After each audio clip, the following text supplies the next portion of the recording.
ആകാശവാണി. നമസ്കാരം. പ്രാദേശിക വാർത്തകൾ വായിക്കുന്നത് സുധീൻ സൈനുദ്ദീൻ.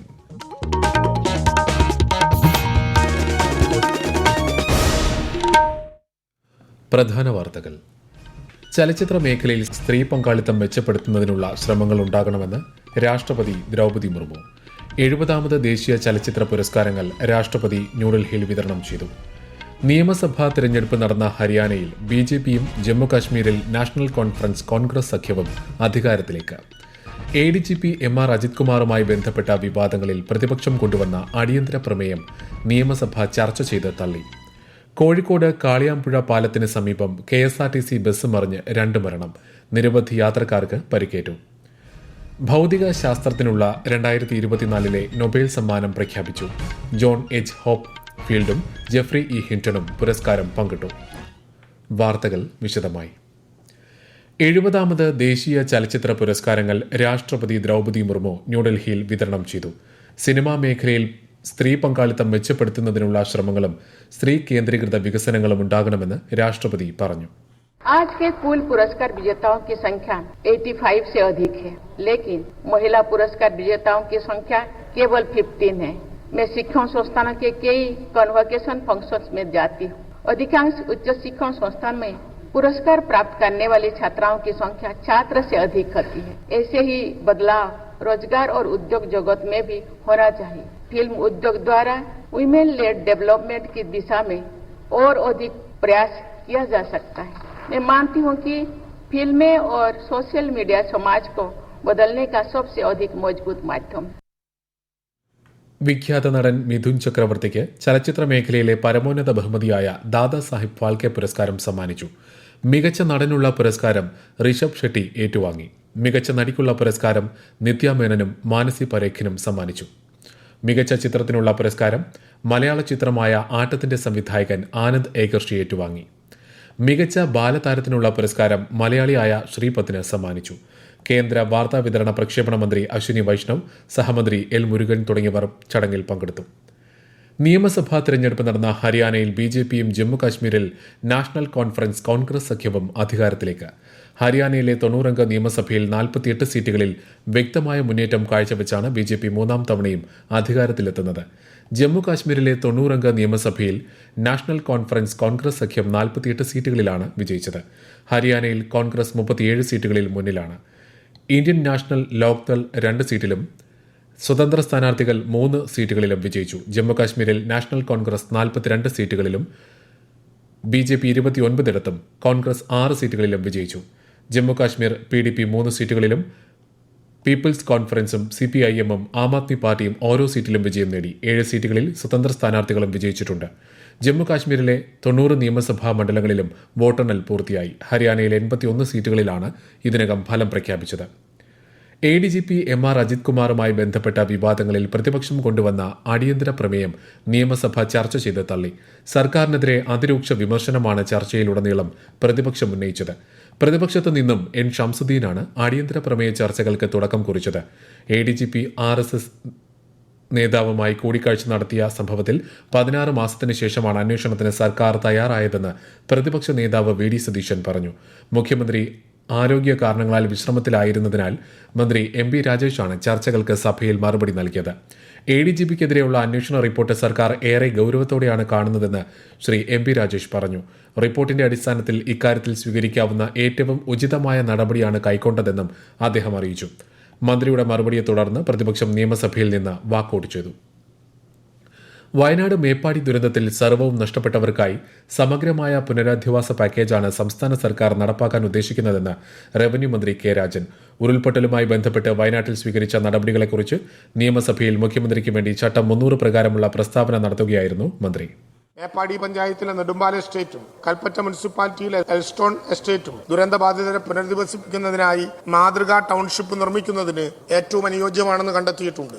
ബാങ്കുകളിൽ നിന്നും മറ്റു പണമിടപാട് സ്ഥാപനങ്ങളിൽ നിന്നും കടമെടുത്തവരുടെ തുക എഴുതിത്തള്ളുന്നതിനുള്ള നടപടികളും സ്വീകരിച്ചിട്ടുണ്ട്. മുന്നറിയിപ്പ് സംവിധാനം കൂടുതൽ കാര്യക്ഷമമാക്കും. സംസ്ഥാനത്തെ കാലാവസ്ഥാ വ്യതിയാന പഠന സ്ഥാപനം കൂടുതൽ ശക്തിപ്പെടുത്തും.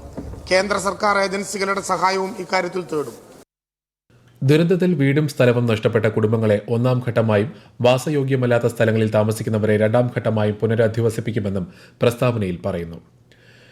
സ്പീക്കറുടെ ഡയസിലേക്ക് ബലപ്രയോഗത്തിലൂടെ കടന്നു കയറിയതിന് പ്രതിപക്ഷ എംഎൽഎമാരായ മാത്യു കുഴൽനാടൻ, IC ബാലകൃഷ്ണൻ, അൻവർ സാദത്ത്, സജീവ് ജോസഫ് എന്നിവരെ നിയമസഭ ഇന്ന് താക്കീത് ചെയ്തു.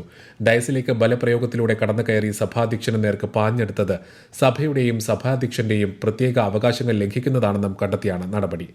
4 പേരുടെയും ഭാഗത്തു നിന്ന് ഗുരുതരമായ അവകാശ ലംഘനം, പെരുമാറ്റ ചട്ടലംഘനം, സഭയുടെ അന്തസ്സിന് നിരക്കാത്ത പെരുമാറ്റം എന്നിവയുണ്ടായതായി പ്രമേയം അവതരിപ്പിച്ച പാർലമെന്ററി കാര്യമന്ത്രി MP രാജേഷ് ചൂണ്ടിക്കാട്ടി. വിഷയത്തിൽ ഏകപക്ഷീയമായ നടപടികളാണ് ഉണ്ടായതെന്ന് പ്രതിപക്ഷ നേതാവ് VD സതീശൻ പറഞ്ഞു. ഇന്ന് വ്യോമസേനാ ദിനം. ഇന്ത്യൻ വ്യോമസേനയുടെ 92ാം വാർഷിക ദിനത്തിൽ രാഷ്ട്രപതി ദ്രൗപദി മുർമു, പ്രധാനമന്ത്രി നരേന്ദ്രമോദി, രാജ്യരക്ഷാമന്ത്രി രാജ്നാഥ് സിംഗ് ഉൾപ്പെടെയുള്ള പ്രമുഖ നേതാക്കൾ ആശംസകൾ നേർന്നു. ധീരതയുടെയും ശൌര്യത്തിന്റെയും പ്രതീകമാണ് ഇന്ത്യൻ വ്യോമസേനയെന്നും രാജ്യത്തെ കാത്തുസൂക്ഷിക്കുന്നതിൽ സേന സദാ ജാഗ്രത പുലർത്തുന്നതായും രാഷ്ട്രപതി ആശംസാ സന്ദേശത്തിൽ പറഞ്ഞു. വ്യോമസേനയുടെ ധൈര്യവും അർപ്പണബോധവും പ്രശംസനീയമാണെന്നും രാജ്യസുരക്ഷയിൽ സേനയുടെ പങ്ക് ഏറെ വലുതാണെന്നും പ്രധാനമന്ത്രി സമൂഹമാധ്യമത്തിൽ കുറിച്ചു. ലോകത്തിലെ ഏറ്റവും വിശിഷ്ടമായ വ്യോമസേനകളിലൊന്നായ ഇന്ത്യൻ വ്യോമസേന 1932 ഒക്ടോബർ 8-നാണ് സ്ഥാപിതമായത്. ഇന്ത്യൻ വ്യോമസേനയുടെ 92ാം വാർഷികം തിരുവനന്തപുരത്തെ ദക്ഷിണ വ്യോമസേന ആസ്ഥാനത്ത് ആഘോഷിച്ചു. ഗവർണർ ആരിഫ് മുഹമ്മദ് ഖാൻ ആഘോഷങ്ങളുടെ ഭാഗമായി ഇന്ന് ദക്ഷിണ വ്യോമസേന ആസ്ഥാനം സന്ദർശിച്ചു. ദക്ഷിണ വ്യോമസേന മേധാവി എയർ മാർഷൽ B മണികണ്ഠൻ അദ്ദേഹത്തെ സ്വീകരിച്ചു. വ്യോമസേന ഉദ്യോഗസ്ഥരുമായി സംവദിച്ച ഗവർണർ വയനാട് പ്രളയ ദുരിതാശ്വാസ പ്രവർത്തനങ്ങളിൽ നടത്തിയ ശ്രമങ്ങളെയും അഭിനന്ദിച്ചു. ഈ വാർത്തകൾ ആകാശവാണിയിൽ നിന്ന്.